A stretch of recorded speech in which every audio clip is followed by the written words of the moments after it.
Welcome. My name is Ethan Marcus. I am the Director of Communications for the Sephardic Jewish Brotherhood of America. It's so great to have you again for a part 2 of Greek Jewry throughout the ages with our dear friend Marcia Haddad Ikonomopoulos, the Museum Director of Jehoshalam Synagogue Museum and President of the Association of Friends of Greek Jewry. We're so glad to have you here again tonight, and we'll be discussing part 2 in our series, Greek Jewry in the Middle Ages. And Marcia will take it away in just a moment. Just want to make sure everything's all set up. And Marcia, you can begin whenever you're ready.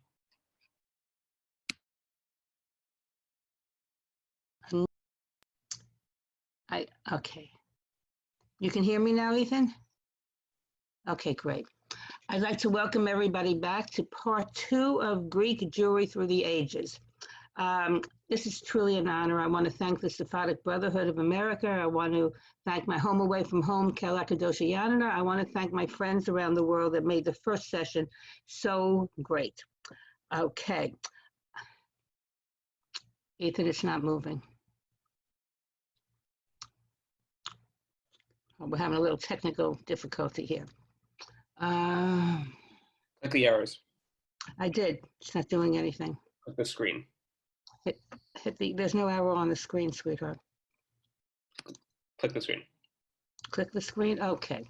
Let me see. And what happens if I want to go back? Click the arrow. Okay, I just want to make sure everything works. Okay, great. Okay, this lecture will cover a great number of topics. When you talk about the Middle Ages, there is a certain time span that they use basically for the West. We're no longer in the West. We're in the Eastern Roman Empire. So we're going to be using a completely different time span. First of all, there will be a short discussion on the development of synagogues, because many people really don't know how they developed. Then we're going to go to Byzantium and the Jews, or the Eastern Roman Empire, then the Ottoman Turkish Empire and Jews, and when we have other subtopics, the story of Shabtai Tzvi, the Knights of St. John, and Venetian and Genoese influence. Ethan, are we blocking the text over here? No, everything, we can see everything. Oh, okay, great. Solomon's Temple. We go back to the period of 1000 before the Common Era through 586 before the Common Era. 1000 because this is when Solomon built the temple, the first temple in Jerusalem, and 586 is when the temple activity stopped there with the Babylonian exile. There were synagogues in the first temple period. Most people think that synagogues only came about with the destruction of the second temple or possibly in the intertemple period. There were actually synagogues found that date back to the first temple, most of them in Israel itself, or what is now Israel, and a good number of them in the north near the Lebanese border. The beginning of the Second Temple period, which is in 586 before the Common Era, is marked by the return of Jews to Jerusalem from their exile in Babylonia. Not all Jews returned. Many of them made a decision to follow the commercial routes of the Persians along the coast of the Mediterranean or the western coast of Turkey, what is known as Anatolia, and then also in Greece. We saw in the first session, we saw the development of certain synagogues that were from this period on the island of Delos and Ephesus in Turkey. The Second Temple is often called Herod's Temple because of his extensive reconstruction. This is a model of what the Second Temple looked like.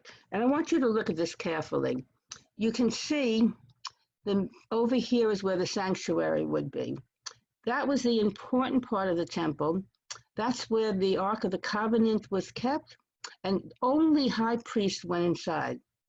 On the courtyards on the outside would be dignitaries, and in the main courtyard would be the populace. So very different from what we have in synagogues. This is an example of a synagogue of this Second Temple. Oh, that is not. This is an example of the synagogues in the Second Temple. And you can see that, again, the same model. This is where the sanctuary would have been, but this is where the populace would be. These synagogues were built primarily because many people were now living too long a distance away from Jerusalem to go there for any kind of regular prayer.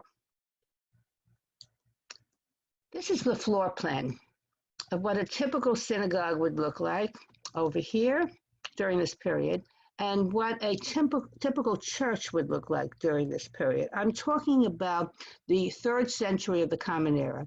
This is when the basilica became very popular.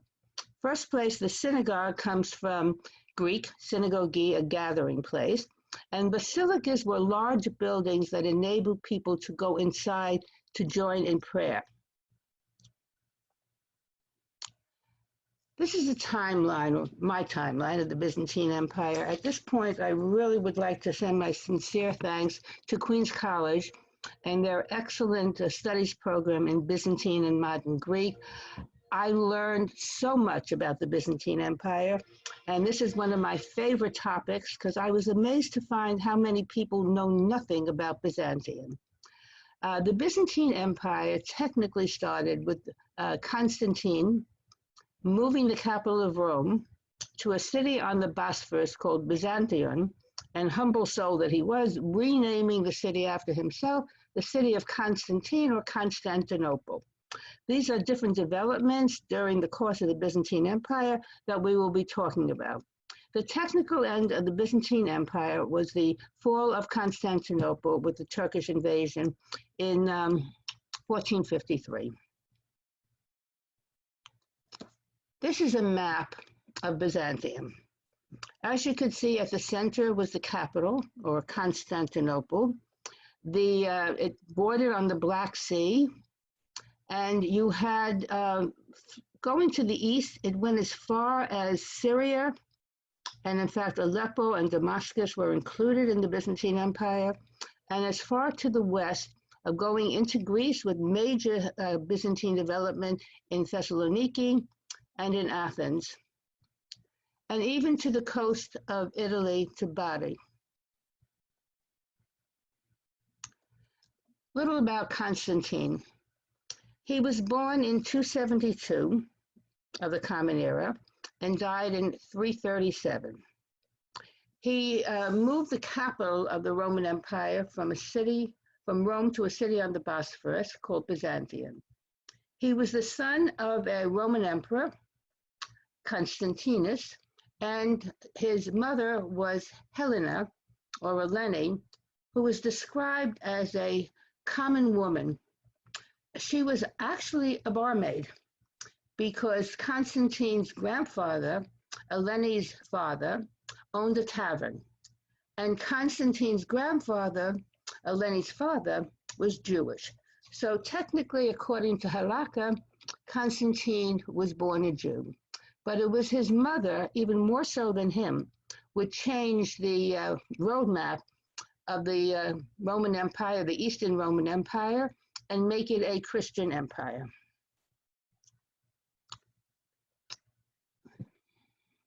Okay, Jews in Byzantium. A little bit about, okay, first of all, I want to put this out of the way. The prejudice that most of the West have about the Byzantine Empire. If you open up your dictionary and look under Byzantium or Byzantine, the first definition will be a corrupt form of government. It lasted over 1,000 years. It lasted longer than either the Hellenistic Greek Empire and the Roman Empire together. How corrupt could it have been? Then you will find, with most teaching of people who teach about Byzantium and know very little about it, they often list the codes that persecuted the Jews. Basically, Jews enjoyed the right to practice their faith under the rule of the Byzantines. There certainly were certain periods where laws were introduced. Jews were excluded from certain government posts. They were barred from civil service and all military positions. But, and this is a very important but, the Jewish religion was allowed to survive, but it was not allowed to thrive. The Byzantines wanted to make sure that Jews knew their place. But this was throughout the period of every empire that existed, both before and after. The Justinian Code was a restriction on the building of synagogues. Judaism must be subservient to Christianity. In other words, a synagogue could not be taller than the closest church, and in the Ottoman Turkish Empire, the closest mosque. You could not build new synagogues, so we have very little examples of very early Byzantine synagogues because Jews built on top of them. Just like in Yeni, the present synagogue inside the Castro dates back to the late 19th century, but there probably were at least 3 or 4 synagogues that were underneath the present synagogue now. Most importantly, Jews were forbidden from attempts to proselytize. They were not allowed to try to convert Christians. Synagogues in Byzantium, we do find some that date back to the early period. There were very, very few. One that the ruins were magnificent. There was an earthquake that destroyed the actual building, but it preserved this magnificent mosaic floor. And this synagogue is up near the border of Lebanon. This is actually a Byzantine synagogue in Athens, right outside the Roman Agora that was converted into a church afterwards. It's done in the Basilica Style. Okay, what is the Basilica Style? There are certain forms. There is the apse. There are branches on the outside. In a church, these form the form of a crucifix. In a synagogue, the apse is a place of worship. And then on the sides are where people gather to join the congregation. This is a very interesting synagogue that was from the 7th century of the Common Era. And this is a Samaritan Synagogue in Nablus, dating back to the 7th century of the Common Era. And you can see, again, the formations. These were, later on when we get into Western architecture, you have the flying buttresses, you have these elaborate tall cathedrals.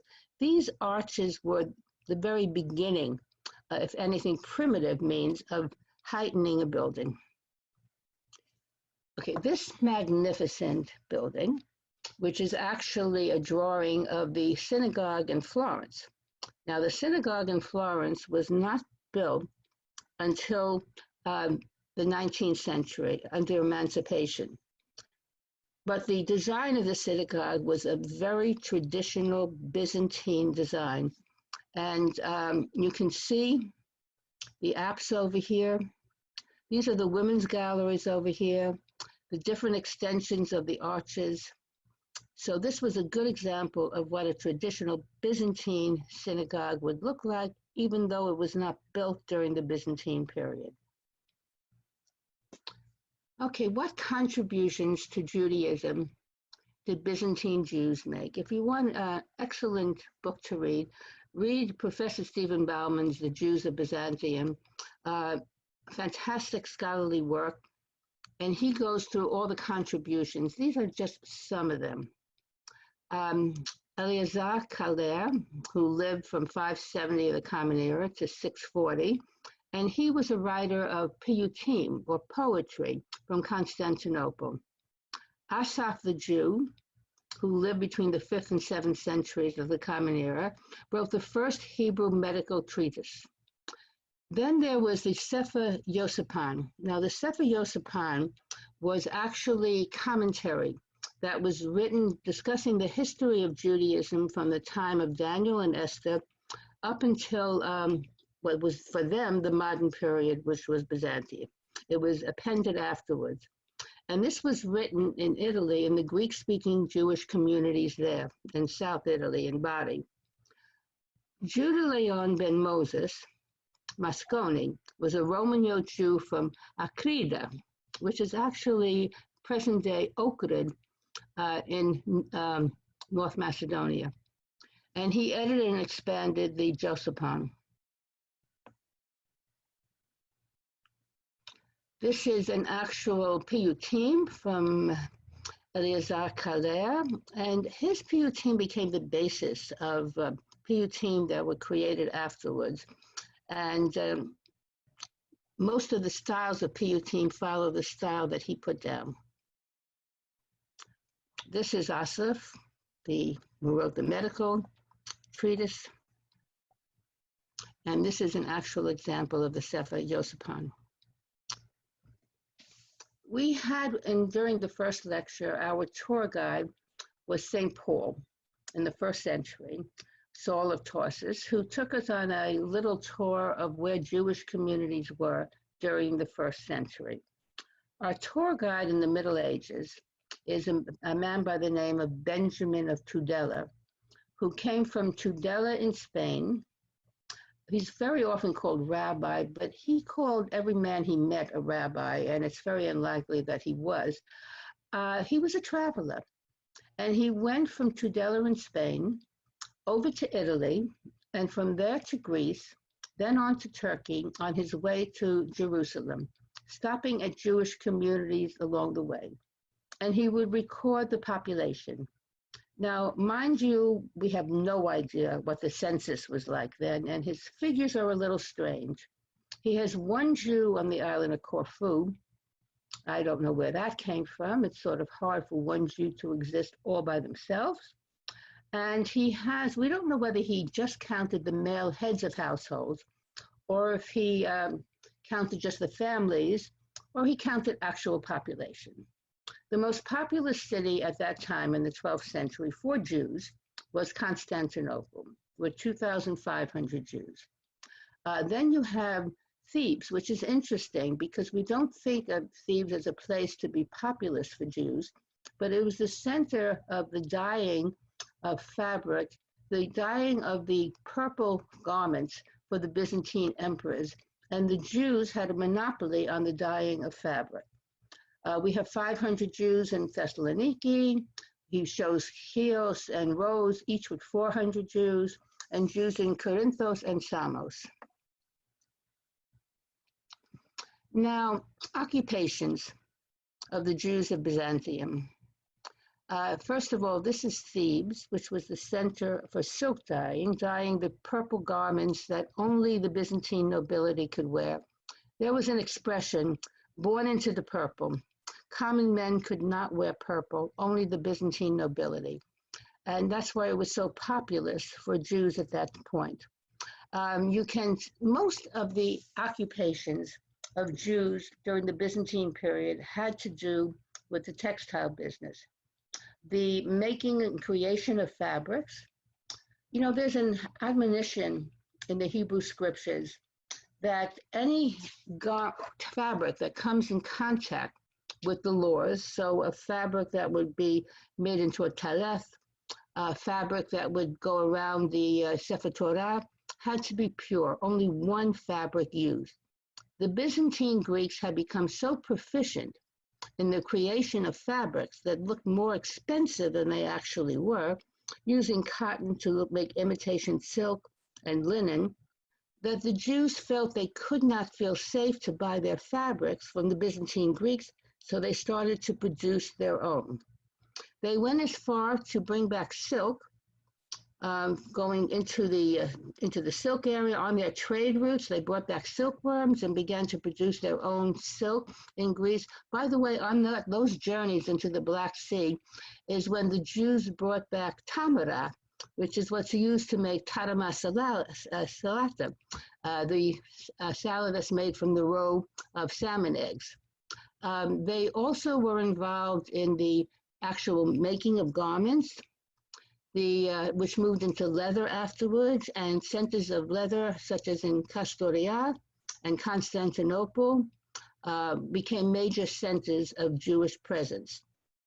You know, any place you go to in the world, when you go into the quote-unquote garment district, you can be sure that Jews once lived there because they monopolized the textile business throughout Europe and then coming into the United States, here in the United States also. These are typical costumes of Byzantine Jewry, very simple. I did a study of costumes. The Benaki Museum is fantastic for that. And these do look like typical Byzantine garments, but Byzantine Christians, from what I could gather, they did not wear such loose, flowing robes as these. These beautiful pictures are done by Nikos Stavroulakis, who was the creator of the Jewish Museum in Greece, an absolutely brilliant man who made an excellent cookbook, by the way. And these are his sketches of costumes that you'll be seeing in this presentation. And if you notice, there's no purple here. Jews could not wear the purple. They were not nobility.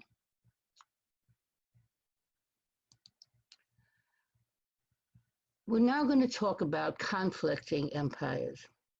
Byzantium lasted from 330 to 1453 of the Common Era, and the Ottoman Empire from 1453 to 1861 in this presentation. The Ottoman Empire actually lasted longer than that, but I only went up to the height of the Ottoman Empire, and we'll be discussing that when I get to the Ottoman Turks.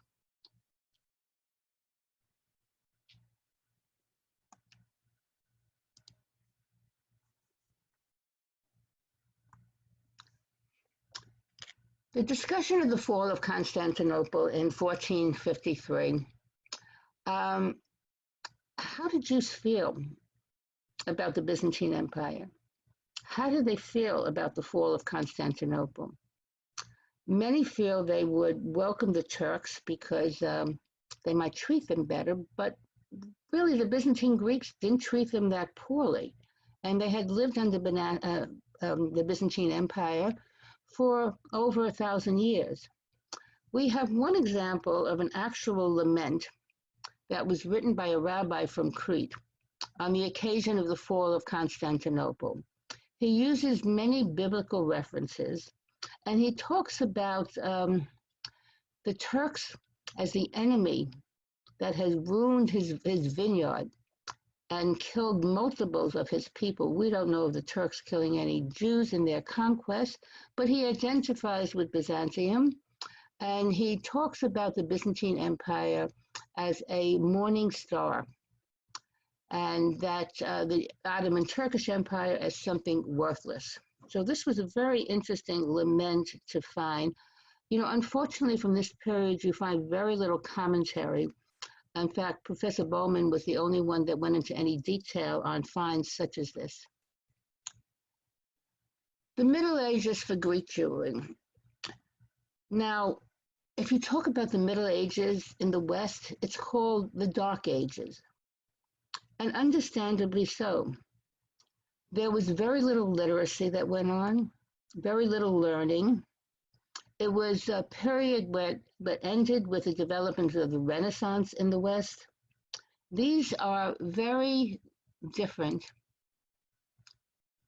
in the Eastern Roman Empire. In the Eastern Roman Empire, there were universities during the time of Byzantium, where there were very few in the West. Women had the opportunity for higher education, something that was unheard of in the West. You had some very brilliant women writers. In fact, the Byzantines protected women in many ways. The ketubah, the traditional ketubah, the Roman ketubah from the Jews of Yeni, is a long list of everything the wife was bringing into the marriage. Because if the husband decided to leave her, or if he predeceased her, everything went back to her. So it was an early prenup that protected the woman. The Renaissance in the West was not duplicated in the East. In fact, the Enlightenment for Jews was not duplicated in the East. So where the world for Jews was really much better under Byzantium than it was in the West, with the beginning of the Renaissance, Jews began to flourish. And if anything, Jews in the East, in the Ottoman Turkish Empire, entered a period of relative illiteracy and superstition. The alliance that was established to educate uneducated Jews in the Ottoman Turkish Empire. But we'll see the Ottoman Turkish Empire did have its positive sides for Jews. This is a map, and I'm going to show you a series of maps of the Ottoman Empire. If you remember the Byzantine Empire, the Ottoman Empire basically took over the Byzantine Empire and then expanded it afterwards. So here in the dark orange, you see the initial Ottoman Empire in 1451. By the way, Ottoman Turks came into both Salonika and Yeni in 1430, even before the fall of Constantinople. Then you have additional acquisitions afterwards that went down into Syria, Egypt, across North Africa, Algeria, and even into Hungary, and certainly most of the Balkans. This is an additional map, and this map shows you, again, the flourishing of the Ottoman Turkish Empire. This is at its height in 1683. After this, the empire starts to disintegrate. And, you know, it's hard to maintain an empire of this size. This is what happens so often. It happened with the Byzantine Empire, the Roman Empire, the Ottoman Turkish Empire. Very often they bit off more than they could chew. And almost in 1683, at its height, afterwards, subsequently, the empire started to lose land and decline. An interesting fact is one of the earliest areas that fell out of Ottoman Turkish control, in this case into Serbian control, was in North Macedonia, what's now known as Vitula, but when my great-grandfather lived there, it was called Monastery. And the earliest Jews to come to the United States from the Ottoman Turkish Empire were the Monasteries, who established the earliest burial society. I'm going to move on to Rhodes. It's one of my favorite places. This is the synagogue in Rhodes, and I'm very proud to say that I was able to get this nominated to the World Monument Fund in 1998 as one of the 100 most endangered sites in the world, and we were able to save this synagogue, which is now the oldest still functioning synagogue in Greece. It was actually corroding from the inside. It was made out of stone that started to disintegrate with the moisture. This is, if you remember, those of you who were with me for the first lecture, when we went to Sardis, we saw a synagogue there, or the remains of a synagogue, with two echal. This you see also in Rhodes. Now, whether the Jews of Rhodes actually duplicated this from what they saw in Sardis, it's very unlikely, but it's very unusual, this double echal. The Judea. This is a great picture of the Judea where the Jews lived. It was not a ghetto. They weren't forced to live there, but it kept them close to their synagogue. As the Jewish community in Rhodes grew, some lived outside the old city, most continued to live inside the old city, and there were a number of synagogues there. Most of them were destroyed in bombing during World War II, and the only one that remains now is Jehoshalam. This in the Judea, you can see these balconies on the houses. This is a Turkish style of architecture. The women would sit inside. They weren't allowed to come out and freely engage with men that they were not married to. So they stayed veiled inside their little balconies. And since the architects of these buildings were Turks, Jews that lived in these buildings also had these delightful balconies, but the Jewish women were allowed to come out and circulate.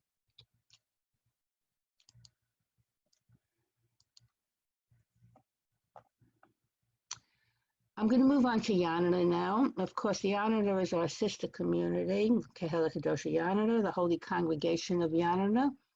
And this is inside the Castro walls. Now, the Castro itself, the initial walls were built by the Venetians, reinforced by the Byzantines, and then reinforced by the Ottoman Turks afterwards. They were protective walls. Back in especially the medieval period, there were many invasions, many attempts to acquire territory.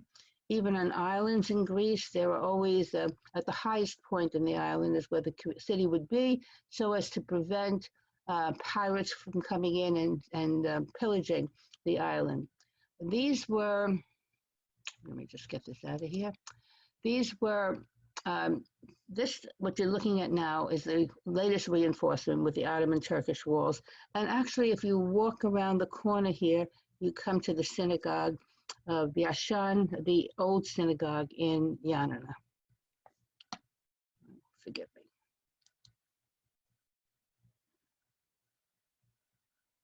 These are Roman Yod Jews that lived in Yanina. And these are traditional costumes of Roman Yod Jews, again by Nikos Stavroulakis. These do bear a remarkable resemblance to costumes worn by Ottoman Turks, with certain modifications. Now you see the man here wearing a turban, but Jewish men would wear a kippah underneath the turban. The Jewish woman, if she was married, always had her head covered. And these costumes were in layers. You had the vest, you had the long blouse, you had the balloon-type pantaloons underneath. By the way, under the men's garments were also balloon-type pantaloons. This is a beautiful picture of the marketplace in Yanina during the Ottoman Turkish period, and you can still see the remnants of a mosque here. The stores were on the bottom, and they lived above the shops, not unlike the life they created for themselves on the Lower East Side. This is one of my favorite pictures of Yanina, even though it's from 1948. I love getting up in the morning there, watching the mist come up, walking through the cobblestone streets. You feel like you're going back centuries. And this picture, though taken in 1948, could have been taken in 1648 or earlier. It hasn't changed. Let's move on to Salonika. I want to say one thing about the position of women in the Ottoman Jewish Turkish communities. Most women led a very sheltered life, both in Yanina and in Salonika and on the island of Rhodes. Women did not work. It was considered a disgrace on her husband or her father, and they got very little education. It wasn't until the Alliance came in that women got any education at all. And it was usually just learning French, which of course is very important in Greece, and learning how to sew. While the men did get some secular education as far as math was concerned and keeping their books, it was at least more commercially oriented than the education that women had. Also, marriages were arranged. The father or sometime the elder brother would arrange the marriage. And men got married later than women because the brothers had to provide the dowry for all of their sisters before they can get married. So men were usually a good 10 to 15 years older than their brides. There was also the pecking order. The oldest daughter usually had the best chance at having a decent match made for her because there was more money in the family there and they could provide an adequate dowry.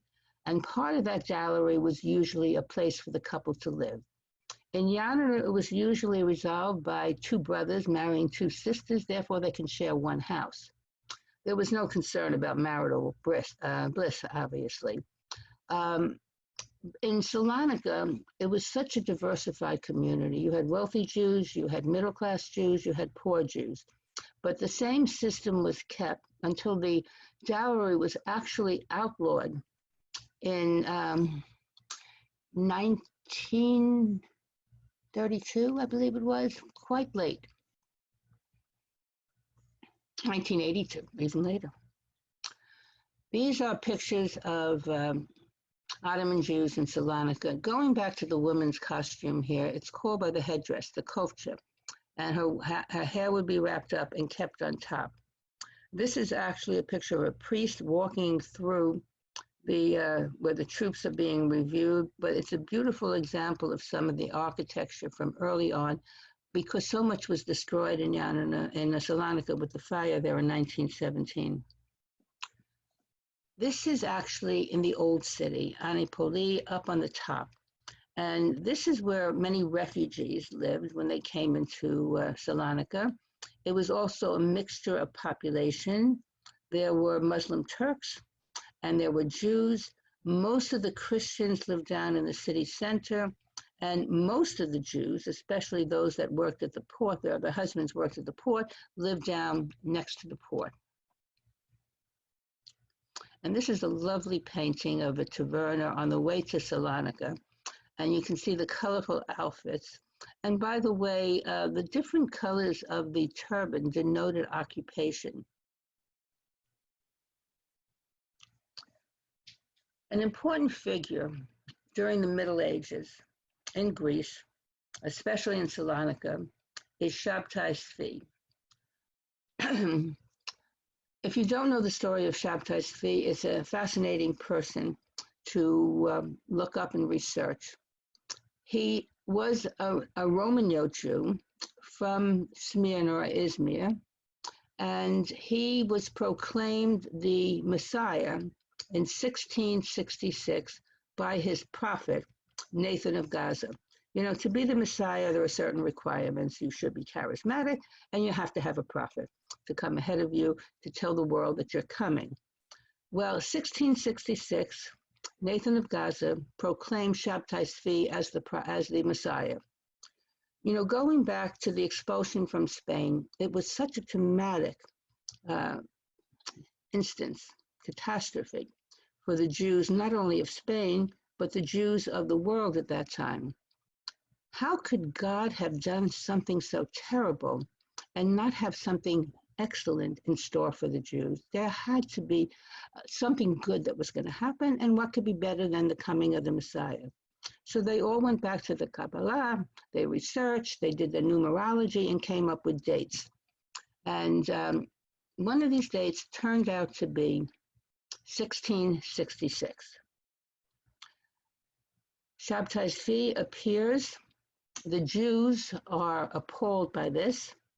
And in Constantinople, they report him to the Sultan. And the Sultan calls Shabtai Tzvi before him and gives him an ultimatum. You can either renounce what you're saying and convert to the Muslim faith, or we will shoot arrows at you. If you're the Messiah, of course you'll live. Shabtai Tzvi chose to convert to the Islamic faith, and thousands of Jews followed him. This created a movement. In the city of Salonika, where Shabtai Tzvi had his largest audience, there were thousands of Jews that converted to the Muslim faith. Most of these Jews were formerly Jews that came from Portugal, mostly, or from Spain, who had converted to Christianity but continued to practice in hiding their Judaism. Therefore, they felt more comfortable converting to another religion and practicing their Judaism in private. They became what's known as domes. There are a number of dome cemetery in Turkey, and supposedly there's still a small population of domes. This was the mosque, the Yeni Mosque, and this was, Ataturk was born in Salonika, and there are many people who feel that he was a dome. So it's not a coincidence that when he established the modern state of Turkey, he established it as a secular state. This is the interior of the Yeni Mosque, and you can see many of the decorations are very much like decorations in a synagogue, and this would be like the women's balcony. We really don't know what went on among the domes. They were very secretive. You know, in recent times, there's been a lot of literature on the practices of converso Jews from Spain and elsewhere in the world, what they believed, what they practiced, how they maintained their Judaism, how they came out later on, coming back to Judaism. This has not been done with the domes. It still remains very, very secretive. The Knights of St. John. I'm including this because, you know, throughout Greece, not all communities had the same history. It's a small country, but there were diverse histories. The island of Rhodes had a very interesting history because, first of all, where most Jews and the expulsion from Spain came into Ottoman Turkish lands in 1492. The Jews that came in from the Sephardic world onto the island of Rhodes did not come until 1522. And at the time they came in, they overran, the Ottoman Turks overran the Knights of St. John. And the Knights of St. John had conquered the Byzantines around 1430. The Knights of St. John's were Crusader knights. And they set up hospices, they're like little hotels for the Crusaders on the island of Rhodes. You know, it's a very strenuous business being a Crusader, all the slaughtering and the killing and the looting. So they needed a place to rest up before they went to Jerusalem. So these are, okay. Now, we do know that under the Knights of St. John's, the Jewish presence, which would have been a Roman yoke Jewish presence, disappeared on the island of Rhodes. What happened was they were either slaughtered or persecuted so that they left.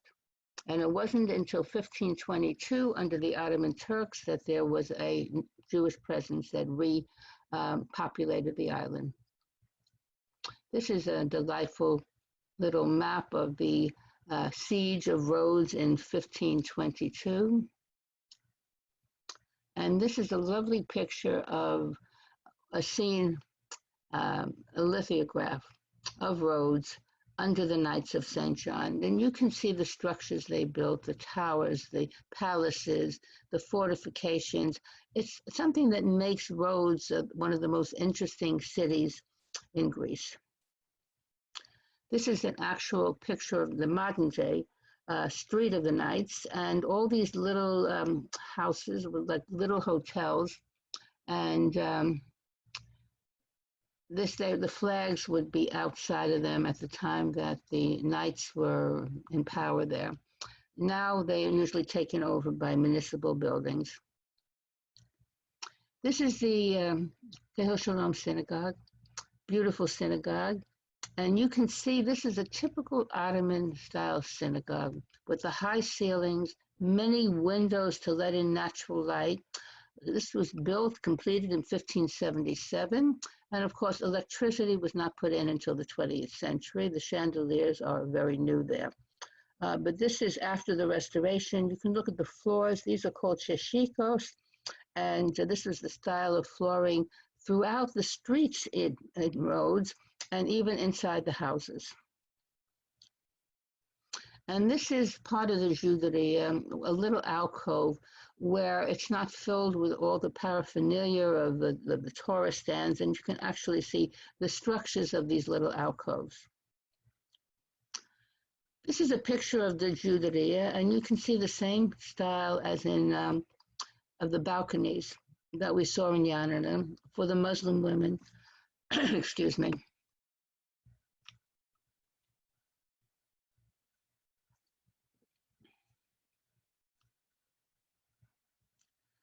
And these are costumes of the Jews of Rhodes, very Ottoman Turkish with the turbans, and nothing very frivolous or fancy. I don't know why. I mean, Rhodes is quite warm, but it seems that there's so many layers these women are wearing, and even furs they're wearing. Now on to something that is interesting to discuss, because not all parts of Greece had the same history. For instance, on the Ionian Islands, the islands of Corfu and Ithaca and Zakynthos and Lefkada, you never had Turkish presence there. They weren't part of the Ottoman Turkish Empire. Instead, you had the Venetians. And the Venetians were on the island of Corfu from in the mid-14th century up until the 18th century. Now, the Venetians brought with them the ghetto. to contain Jews because they might possibly contaminate Christians. That was the whole idea of the ghetto, to separate Jews and Christians. The first ghetto is often mentioned as the ghetto in Venice from 1516. But in actuality, the first ghetto was under the Venetians on the island of Corfu a good 20 years earlier. The ghetto walls did not come down in Corfu until the French and the British arrived. Then you had the Genoese, who actually during the Crusader Knights marching across Europe were awarded property in the northern Aegean, especially the islands of Samos and Chios.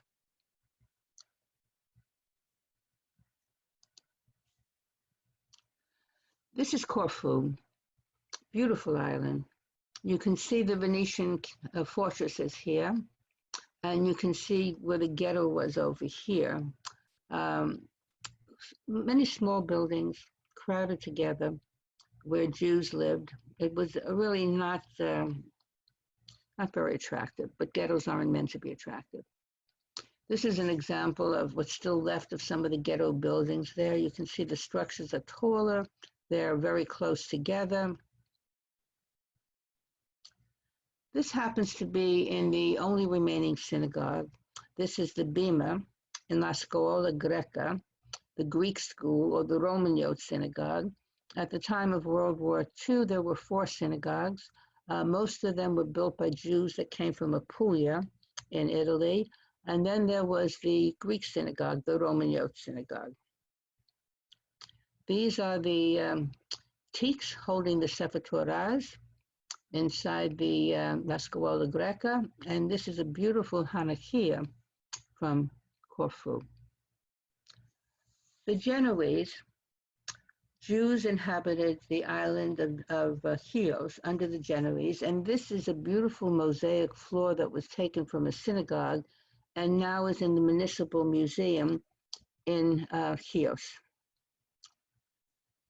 These are also funeral tombstones in Hebrew.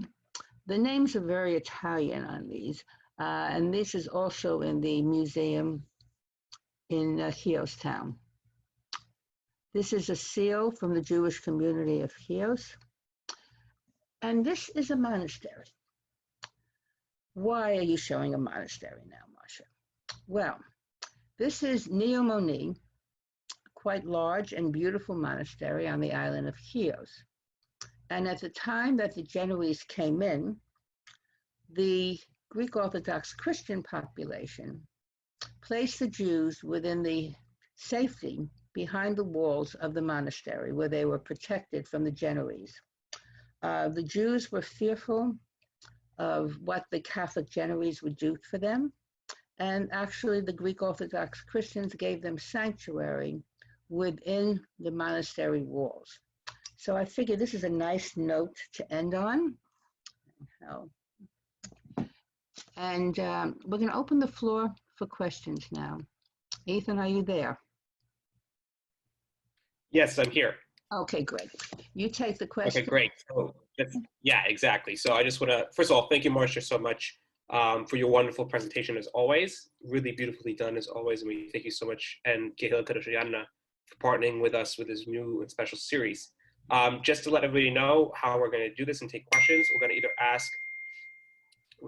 ask that you use the blue raise hand feature in your box by clicking on participants and then clicking on more next to your name and then clicking on the little blue hand to raise your blue hand in the digital box. That'll allow you to ask questions or enter any questions you might have into the chat box. And we can take those questions that way as well. Now I have an opening question for you, Marcia. You mentioned the Jews of Corfu, which is a very unique community in terms of its dynamics. Can you speak a little bit about the dynamics of having 3 kind of separate communities within this community? You had the Romaniotes, you had the Italian Jews, and you had the Sephardim. How did they kind of deal with those different dynamics and traditions? Okay, actually there were 2 main communities, the Italian Jews and the Greek Jews. The Sephardim that came to the island actually fit within the Italian community, and there was a language that they spoke that was called Pugliese. It was a mixture of Spanish, Pugliese Italian, Hebrew, and Greek. Now, how did they get along? They didn't really get along, actually. To point this out, there was a man who died on the island. There were 2 cemeteries. Now, the community was never very large. It numbered maybe at its height 2,000, but there were 4 synagogues, of course, 2 cemeteries. And the question came up, where would you bury this traveler that didn't belong to either one of the communities? So the rabbis got together. They decided if he came from the east, they would bury him in the Romano cemetery. If he came from the west, they would bury him in the Pugliese cemetery. I don't know what the outcome was, but it showed you how the division was there, and they really, even in modern times, even at the point of the Holocaust, there was still this division and the feeling of superiority on the part of the Pugliese Jews towards the Romano Jews. No, we have the chat. It brings up like funny, the famous Ladino quote, Dos Judeos, tres kilo, 2 Jews, Exactly, 3 synagogues. exactly, right, yeah. Mm-hmm. We have some questions here in the chat. One question from D is that, are there any Jews left on Rhodes or Corfu? Yes, Rhodes has a Jewish population. Actually, we applauded the fact that the Jews increased by about 25% there 2 years ago. It went from about 40, I think, until it went from 35 to about 50. And what happened is there were 15 Jews from France that decided to make their home on the island of Rhodes. There's only services when there were visitors. It used to be that you would have many Rhodes leads from around the world that would come to have high holiday services there. They've gotten older, and so not many of them come. But I was there last year for the anniversary of the deportations, and it was filled with Rhodes leads from around the world that came to share this commemoration with the Jewish community there. The island of Corfu has a small Jewish population of about 50, and also struggles to maintain itself. And again, division within the community has continued. And it's politics. It always amazes me in these small communities where there will be actual political parties for the election of the presidents of the community. And here we have another question from Loretta saying, I was taught that the first ghettos were self-imposed choice, that the Jews wanted their own community. When did the ghetto become a negative place to live? Okay, ghetto was never a positive choice. Ghetto was a confined place where Jews could not live. It was always something that was imposed on them. In modern times, we mistakenly use the term ghetto for clusters of people. A ghetto was imposed. There were gates that were put up there. The Jews had to pay for the creation of the ghetto. The Jews had to pay for the armed guards of the ghetto. Windows on the outside in Venice were blocked off so that the Jews couldn't look upon the Christians, and the Christians living across the canal had their windows blocked so they couldn't look upon the Jews. It was never a choice for Jews to live in a ghetto. We have a question here from Linda. Were the young girls of Yanina at the beginning of World War I sent away, for example, to America? Okay, at the beginning of World War I, what you had at that time, Yanina became part of modern Greece in 1913. And it wasn't that the young girls were sent away. In fact, if anything, the young men started to leave earlier because they would be forcibly conscripted to the Ottoman Turkish Empire. What did happen is families that were too poor to provide a dowry very often would send their daughters to the United States because they found out that they weren't required a dowry on the Lower East Side. So that's why the girls came over. And they always came over with other siblings or family friends. They didn't travel alone, even though some of them were quite young making the journey. We have a question here from Meyer Bloom, specifically about a reference to something from last week regarding Ephesus. Yes. Meyer, can you unmute yourself? Hello. I visited you about 10 years ago when I was in New York. I went on to do some research in Yanina and Thessalonica, various places. Look, last week I couldn't get this working. You showed the picture of the library in Ephesus, and you said on the right was the synagogue. When I was in Ephesus, I asked the guide about Jewish life there, and she just said, "Oh, we think there's a synagogue underneath somewhere. We don't know where it is." Yeah. And the other thing is, on the library steps, on the right of the library steps, there's actually a carved menorah on the ground, on the steps. Yeah. So I'm just wondering, A, the guy didn't know about the synagogue, or why was that menorah, has that been put there on the ground on purpose? It came from somewhere else, or that was some acknowledgement of the Jewish life? Yeah, in all likelihood, they didn't know exactly where it came from. I was told by a number of people that the synagogue was right to the right of the library. And it's not unusual for guides to know very little about Jewish presence in these sites. We seem to be an anomaly when we come there. They're used to questions from Christians. They're used to scholars asking questions about antiquities, but most of them know very little about Jewish presence in these sites here. Good to hear from you, Maya, by the way.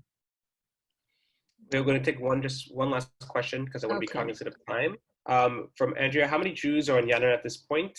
Are they observant? Are they more secular? What's kind of the situation today? And by the way, this will probably get into next week's course on kind of the modern period. Right. Yanina now has 32 Jews.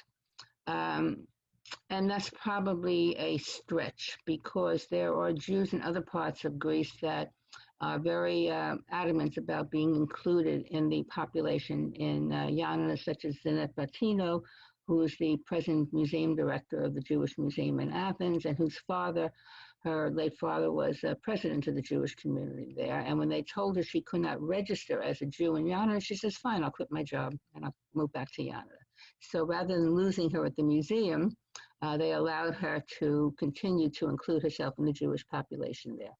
The population is mixed. There are a few, very, very few survivors still left there.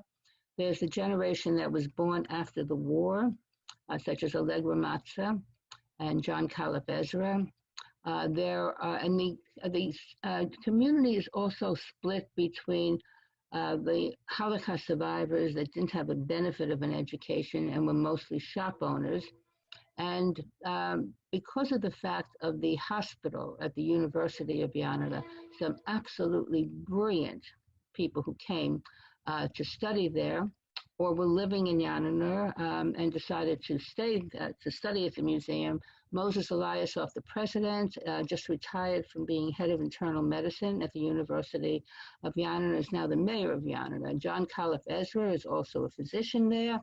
We have a Samuel Cohen, who came from Salonika to teach it's a teaching hospital.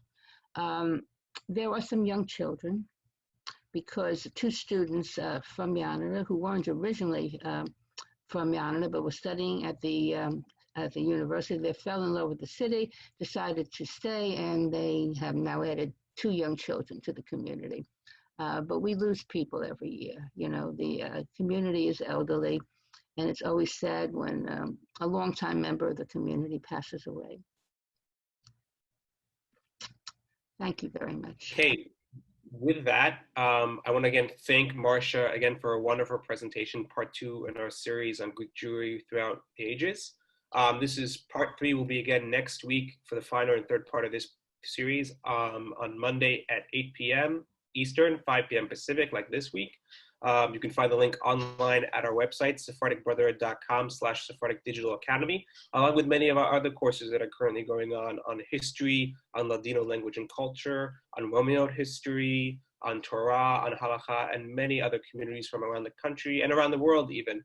And we're very grateful again to be partnering with Kehila Kadosh Yanina Synagogue and Museum, and for Marcia for her wonderful presentation. Thank you so much, Marcia. Can I add one thing? I see a lot of people didn't have their questions answered. You can email me at museum@kkjsm.org, and I'd be happy to answer your questions.